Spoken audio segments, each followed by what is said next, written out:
अस्सलाम वालेकुम दोस्तों। 2 दिन पहले यहाँ के यूके के इमिग्रेशन सिस्टम होम ऑफिस ने एक तब्दीली कर दी है और ये अच्छी तब्दीली की है। मैं ये नहीं कह रहा कि कोई बुरी तब्दीली कर दी, क्योंकि होम ऑफिस से जब वीज़ों के हवाले से कोई ख़बर आती है ना, तो पहले तासुर यही होता है कि कोई बुरी खबर ही होगी, क्योंकि अच्छी तो आज तक बहुत कम सुनने को मिलती है। लेकिन ये खालिस्तन एक अच्छी न्यूज़ आई थी उन लोगों के लिए जो इस मुल्क में अपने बच्चों के साथ आते हैं, ख़्वाह वो यहाँ विज़िट पे आए हों, वर्क पे आए हों, किसी भी वीज़े पे आए हों। ये इनका एक असूल है या कानून कह लें, इन्होंने बनाया हुआ था कि कोई ऐसी फैमिली यहाँ आ जाए पाकिस्तान से या किसी मुल्क से भी, जिसके साथ छोटे बच्चे हैं जो 18 साल से कम उम्र के हैं। अच्छा, वो बच्चे अगर इस मुल्क में 7 साल रह जाते हैं, यानी 7 साल कंटिन्यूसली वो इस मुल्क में रहते हैं, यहाँ के स्कूल में पढ़ते हैं या किसी कॉलेज में चले जाते हैं 18 साल से कम, और जब उनको 7 साल पूरे हो जाते हैं, चाहे वो उसके वालिदैन यहाँ पर इल्लीगल ही क्यों ना रह रहे हों, क्योंकि बच्चे को ये तालीम हासिल करने से नहीं रोकते। बेशक आप इस मुल्क में छुप कर रह रहे हों, जैसे भी रह रहे हों, अगर आपके साथ छोटे बच्चे हैं तो वो आपको बिना आपका स्टेटस पूछे आपको स्कूल की सहूलत फ्री और हेल्थ की वो आपको फ्री मिलती है।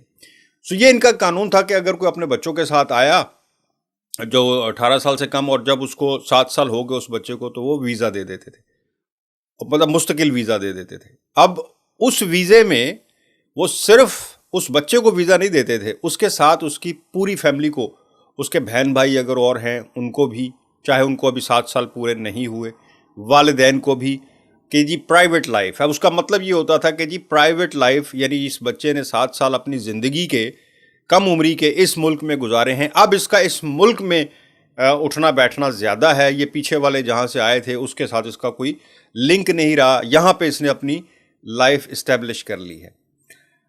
अच्छा, ये चेंज ये थी कि पहले जिन बच्चों को 7 साल पूरा करने के बाद वीज़ा मिलता था, वो जिसने 7 साल पूरे, अब यहाँ समझने वाली बात है, जिसने 7 साल पूरे कर लिए हैं उसको 5 साल एक्स्ट्रा, मतलब 5 साल का वीज़ा मिलता था। 5 साल के बाद वो इनडेफिनेट वगैरह, यानी फिर प्रॉपर वीज़ा मिल जाता था। लेकिन जो उसके भाई बहन थे या वालिदैन थे, उनको 10 साल का वीज़ा मिलता था, फिर वो 10 साल के बाद इनडेफिनेट अप्लाई करते हैं।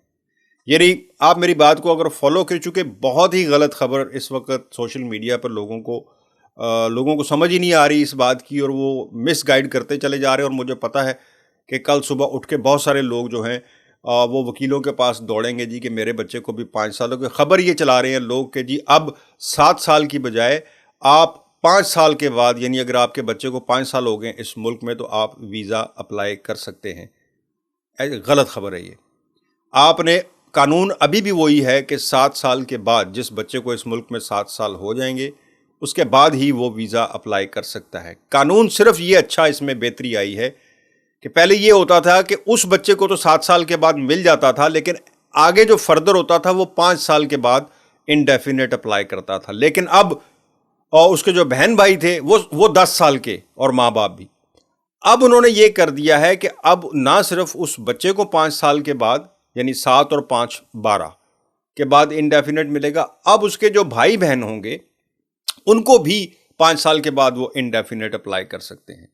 सो चेंज इसमें आई है, इसमें नहीं आई कि आप अब 5 साल के बाद अगर आपको इस मुल्क में बच्चे के साथ 5 साल हो गए हैं तो आप इनडेफिनेट या पक्का वीज़ा अप्लाई कर सकते हैं। और ये मैं आपको फिर बता रहा हूँ कि ये उन लोगों के लिए भी होता था जो इस मुल्क में इल्लीगली इस मुल्क में आए थे। ये वो भी अप्लाई कर सकते थे कि हमारे साथ, हमें इस मुल्क में 7 साल हमारे बच्चे को हो गए हैं, अब वो वापस जाएगा तो सेट नहीं हो पाएगा अपने मुल्क में। तो ये बहुत ही एक अजीब सी खबर चला रहे हैं लोग, और मुझे पता है कि लोग बहुत सारे जो हैं दरख्वास्तें लेकर या ख़ुद से ही पैसे फीसें डालकर अप्लाई कर देंगे। तो भाई बचना इस बात से। 7 साल के रूल में कोई चेंज नहीं हुई है। 7 साल के बाद जो वीज़ा मिलता है 5 साल का, वो उसमें थोड़ी चेंज आई है। उसको पढ़ लें, दोबारा पढ़ें, बार बार पढ़ें जब तक समझ ना आए, और अगर नहीं तो किसी दोस्त को फ़ोन करके, किसी वकील को फ़ोन करके पूछ लें। भाई को दें इजाज़त। ये एक ख़बर थी मेरे पास, मैंने कहा ये लोगों को मैं इस पर ज़रूर ब्रीफ़ करूँगा। इजाज़त दें। अल्लाह हाफ़िज़।